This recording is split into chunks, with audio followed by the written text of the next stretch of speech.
Militer Rusia memperbarui informasi operasi militer khusus di Ukraina dalam 24 jam terakhir.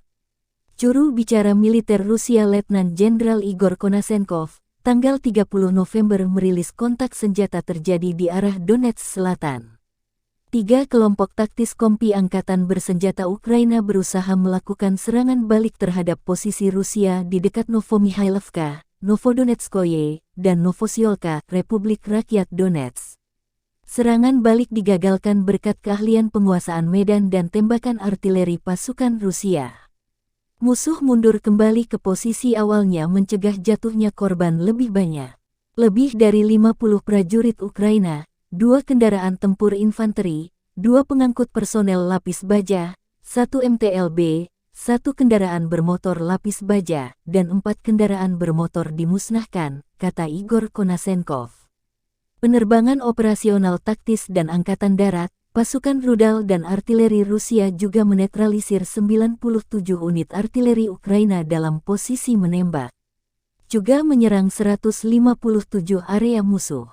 Konasenkov juga melansir sebuah gudang besar senjata rudal dan artileri kelompok pasukan Ukraina di Khortytsa dinetralkan. Di gudang ini tempat penyimpanan HIMARS, MLRS, Uragan, beserta amunisinya dihancurkan di dekat Dnepropetrovsk. Selain itu, 2 radar peperangan counterbateri ANTPK-37 buatan Amerika Serikat dihancurkan di dekat Minkovka dan Chasov Yar, Republik Rakyat Donetsk. Juru bicara militer Rusia Letnan Jenderal Igor Konasenkov merilis secara total 334 pesawat terbang dan 177 helikopter, 2.589 kendaraan udara tak berawak, 391 sistem rudal pertahanan udara Ukraina dinetralkan sejak operasi khusus dimulai tanggal 24 Februari lalu.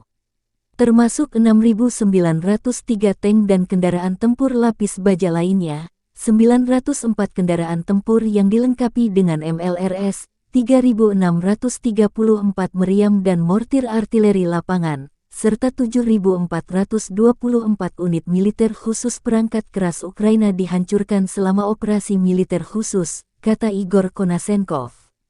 Versi Ukraina, Kremlin sudah kehilangan 88.880 prajurit hingga tanggal 30 November. Perseteruan Rusia-Ukraina memasuki bulan ke-9. Belum ada tanda-tanda perdamaian.